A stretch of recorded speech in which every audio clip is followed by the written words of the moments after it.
Good morning friend. In this video we are going to talk about a new technique, flip.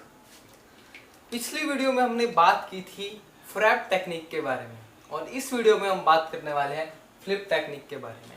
अगर आपने फ्रैप technique को समझ लिया है तो ये जो आपकी फ्लिप टेक्निक है शायद ही मुश्किल से आपके 4 या 5 मिनट लेगी। तो फ्लिप क्या होता है? फ्लिप का मतलब है fluorescent loss in photo bleaching. एक कॉम्प्लीमेंट्री टेक्निक है, एक अल्टरनेट टेक्निक है फ्रैप्स की। दोनों से ही हम डायनामिक्स ऑफ प्रोटीन की स्टडी करते हैं, सेल फिजियोलॉजी की स्टडी करते हैं और लेटरल डिफ्यूजन ऑफ प्रोटीन का जो रेट है उसको निकालते हैं। दोनों ही सेम है लेकिन काम अलग तरीके से करती हैं। थोड़ा सा फंक्शन में फर्क है, जैसे कि आप नाम में ही फर्क देखेंगे। फ्रैप क्या था? Fluorescence recovery after photo bleaching. अब यहां पर नाम क्या है? Fluorescence loss in photo bleaching. Loss एक बहुत ही अच्छा आपका वर्ड है जो आपको पूरी जो आपकी टेक्निक है उसके बारे में आइडिया दे देगा। इसमें सिर्फ आप देखेंगे नाम में रिकवरी नहीं है तो इस टेक्निक में रिकवरी नहीं होगी। आपको एक पॉइंट यहां से ही मिल जाएगा कि इस टेक्निक में रिकवरी नहीं होने वाली है। लॉस है, कंप्लीट लॉस होने वाला है। फोटो ब्लीचिंग है तो फोटो ब्लीचिंग से होगा और फ्लोरोसेंस का लॉस होगा या इंटेंसिटी का लॉस होगा।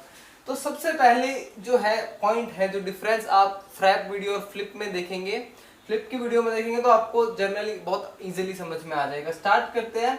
तो पहला इंपॉर्टेंट पॉइंट है repetitive bleaching by laser beam. जब हम फ्रैप टेक्निक को पढ़ रहे थे सिर्फ उसमें हम एक बार ही लेजर बीम से स्ट्राइक करवा रहे थे फ्लोरोफोर पर और या अपने टारगेट प्रोटीन जिस पर फ्लोरोफोर अटैच था। लेकिन इसमें रिपीटेटिव ब्लीचिंग है, मींस कंटिन्यूसली ब्लीचिंग हो रही है, जिसकी वजह से क्या हो रहा है? Recovery does not occur. Recovery नहीं हो रही है, लॉस होता जा रहा है हमारे फ्लोरोफोर का, जिसकी वजह से इंटेंसिटी बिल्कुल ही डिक्रीज करेगी। या मैं फ्लिप को फ्रैप की से कंपेयर करूं तो जो आपकी फ्रैप टेक्निक है वो 3 पार्ट्स में होती है और जो फ्लिप टेक्निक है वो आपकी सिर्फ 2 स्टेप्स में होती है, 2 फेज में होती है। इनिशियल प्री ब्लीच्ड और ब्लीच स्टेज में, जो कि कंटिन्यूस रहती है। इसमें कोई रिकवरी की स्टेज नहीं आती। अगर आपको ये 2 स्टेप ही है, फ्रैप में 3 है, इसमें 2 स्टेप है तो ज्यादा इजी है। और गिव क्वांटिटेटिव डाटा, ये हमें क्वांटिटेटिव डाटा देती है जो हमारी फ्लिप टेक्निक है।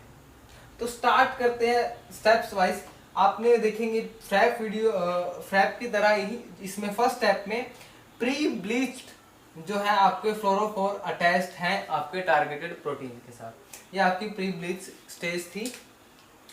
जो आपकी नेक्स्ट स्टेज होगी वो सेम होगी एज कंपैरिजन टू जो आपकी फ्रैप में थी।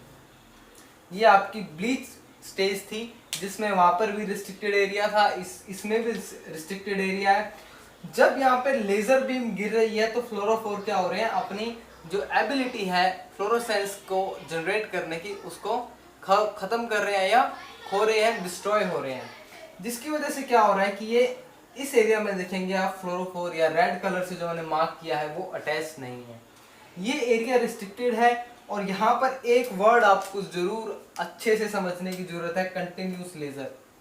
हम यहाँ पर जो लेजर बीम है वो कंटिन्यूसली प्रोवाइड कर रहे हैं। अब जो नेक्स्ट स्टेप आएगा ये आपका ब्लीच्ड फोटो ब्लीचिंग का था स्टेप, जो सेकंड था आपका।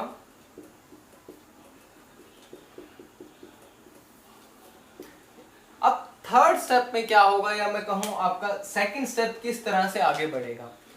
ये एरिया रिस्ट्रिक्टेड है लेकिन ये जो प्रोटीन्स है बाकी जिन पर फ्लोरोफोर अटैच है ये एरिया रिस्ट्रिक्टेड नहीं है। ये प्रोटीन्स आपके मोबाइल है, मूव करेंगे तो ये इस एरिया में आ जाएंगे। ये आप एरो देखेंगे तो ये इस एरिया में आ जाएंगे जो कि रिस्ट्रिक्टेड एरिया था और बीम के आपका जो स्ट्राइकिंग एरिया है उसके अंडर आ जाएंगे।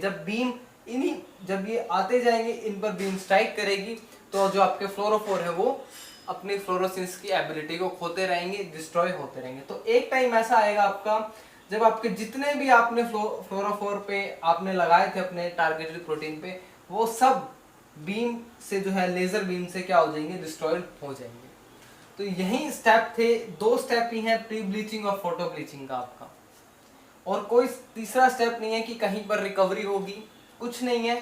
सिर्फ ये 3 ही स्टेप है, इसलिए इसे आप कॉम्प्लीमेंट्री या अल्टरनेट कह सकते हैं फ्रैप के। अब बात करते हैं ग्राफ की। जब हम ग्राफ की बात करते हैं तो उसमें हमारा ग्राफ कुछ इस तरह का बन रहा था, और इसमें हमारा ग्राफ क्यों इस तरह का बन रहा है वो भी अभी पता लग जाएगा आपको। उसमें ग्राफ ऐसे बन रहा था, ये जो आपकी थर्ड लाइन जो आपकी आ रही थी ये आपकी रिकवरी के कारण आ रही थी, लेकिन इसमें ऐसा कुछ नहीं है क्योंकि थर्ड स्टेप जो था रिकवरी का वो फ्लिप में इंक्लूड नहीं है। इसलिए आपका फर्स्ट स्टेप ये है जहां पर प्री ब्लीचिंग हुई थी, हमने सभी फ्लोरोफोर पर अटैच किया था, और सेकंड स्टेप आपका ये है जो लास्ट तक कंटिन्यूस रहेगा, और जो आपके फ्लोरोसेंस है वो बिल्कुल ही खत्म हो जाएगी, बिल्कुल ही फ्लोरोफोर यानी आपके खत्म कर हो जाएंगे लेजर लाइट की बीम में आने से। तो इस टेक्निक से अब क्वेश्चन ये उठता है कि हमें पता कैसे लगेगा कि क्या डायनामिक है क्या रेट है।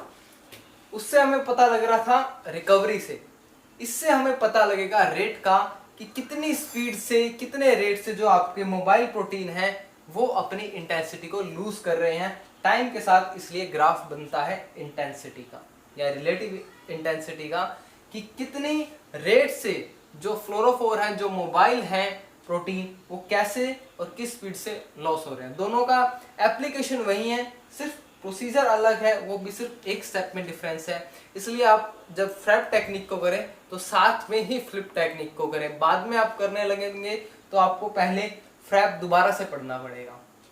Thank you so much, have a good day, take care.